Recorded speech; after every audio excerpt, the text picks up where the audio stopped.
జానకి నన్ను క్షమించు జానకి, నన్ను క్షమించు. లేదండి, భారీగా నా ధర్మాన్ని నిలబెట్టుకున్నాను.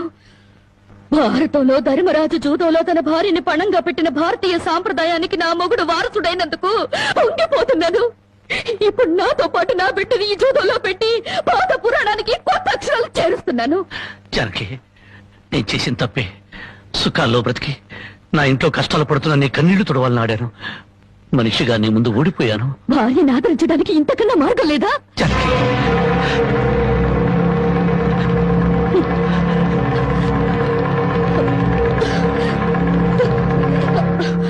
అయ్యా బాబు, పశువులు కూడా కష్టపడి బతుకుతాయి, కానీ మీరు ఈ పేకాడితే గాని బతకలేరు.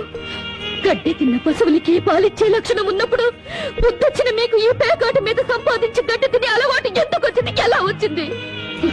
భారతంలో 105నే జూదం ఆడితే ఈ భారతదేశంలో పేటకి భారత జూదం నడిపి మీ సంసారాలు ఎందుకు పాడు చేసుకుంటున్నారు? మీవి 3 ముక్కల ఆట ఆడే ముందు మీరు 3 ముళ్ళు వేసిన మీ ఇంటి ఆడదానికి కాస్త విషం ఇచ్చి చంప